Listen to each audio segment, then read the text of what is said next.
د بابر بڼ منځنۍ برخه د مغلي امپراتور بابر په دوره کې د 14مې پېړۍ په پیل کې جوړه شوه. د لرغونکیندنو او آرشیفي څېړنو وروسته بیا ورغول شوه.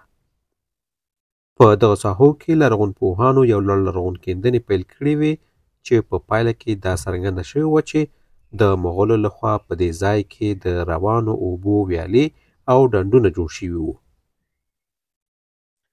د مغلي معمارۍ د تخنیکونو په کارولو سره د مغلي دورې د اوبو لګولو د زاړه سیستم د پاسه د 240 مترو په اوږدوالي نوې د روانو اوبو ویالې جوړې شوې. همدارنګه د بڼ په دغه منځنۍ برخه کې د پنجچنار څو قطاره ونې هم کینول شوي دي چې ترڅو په دې ځای کې د ښکلا ترڅنګ سیوری هم برابر کړي.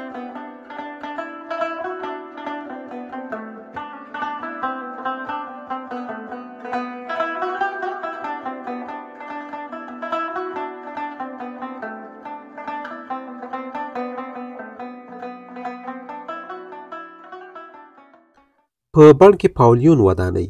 دغه ودانۍ د مغولو امپراتورۍ په دوره کې چې د اوبو هغو ویالو د پاسه چې بابر په خپل وخت کې د بڼ اوبولو لپاره ترې ګټه اخیستله جوړه شوې ده.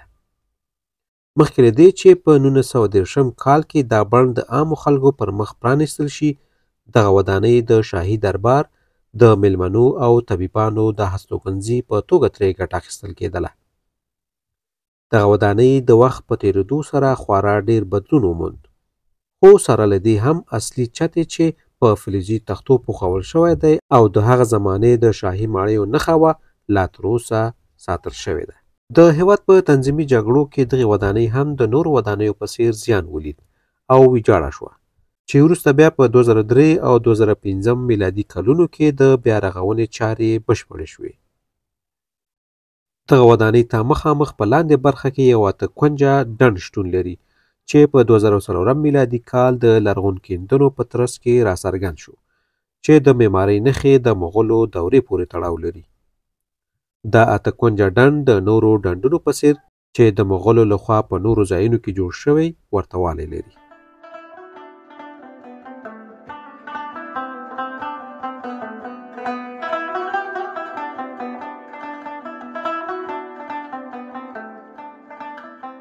کله چې ظهیرالدین بابر په هند کې لودیانو ته ماته ورکړه او هلته یې د مغولو حکومت جوړ کړ، نو خپلې کورنۍ ته یې وصیت وکړ چې د ده مړی به په کابل کې خاورو ته سپاري، ځکه چې بابر په کابل کې ډېر وخت تېر کړی و او د کابل هوا یې ډېره خوښه شوې وه.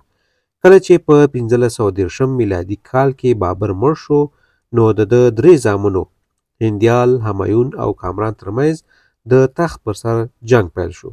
نو له همدې امله د بابر مړی همالته په هند کې امانت خاورو ته وسپارل شو.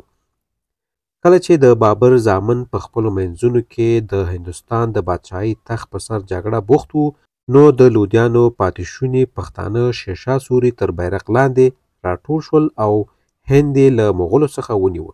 کله چې شیرشاه سوري هند ونیوه، 14 کاله وروسته د بابر افغانې مېرمنې بي بي مبارکې له شیرشاه څخه خواست وکړ او د خپل میړه وصیت یې پر ځای کړ او مړی یې کابل ته راوړ او په همدغه بڼ کې چې د بابر ډېر خوښ و خاورو ته وسپاره، چې له همدې امله دا بڼ تر اوسه د بابر بڼ په نوم سره یادیږي.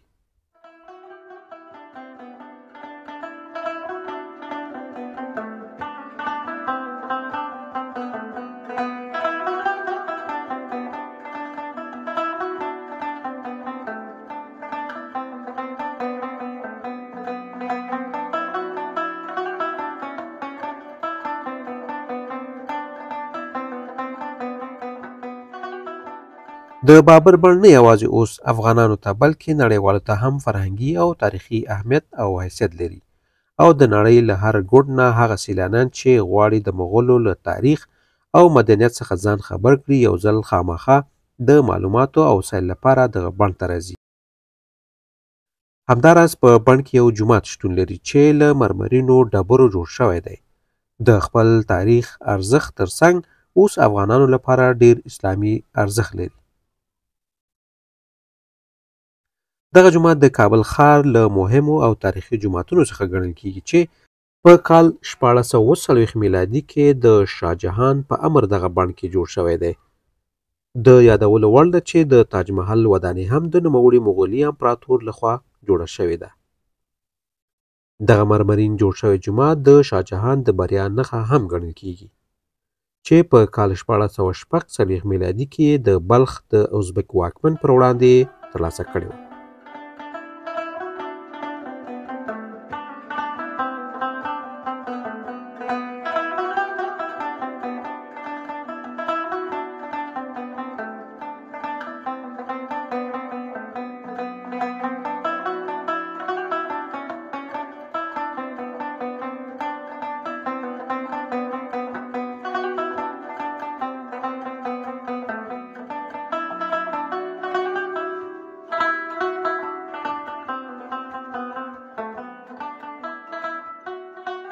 په بڼ کې چې ډیر مهم او تاریخي ځای دی هغه حرم سرای په نوم یادیږي چې د بڼ ختیځ خواته موقعیت لري.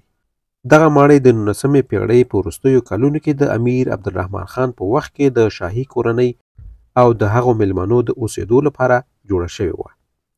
د دغه ماڼۍ جوړښت چې د اروپایي مهندسي د ښکلایي میتودونو د اغیز ښکارندویي کوي په 1914 او 15 میلادي کلونو کې له دغه ماڼۍ څخه د آلمان هیواد سفارت په توګه هم ګټه اخیستل شوې ده. په کابل کې د تنظیمي جګړو پر مهال دغه ماڼۍ هم د کابل ښار د نورو برخو په څیر ډیره ویجاړه شوې وه. وروسته د بیا رغونې چارې په 2015 میلادي کال کې پیل او په 2008 میلادي کال کې بشپړې شوې.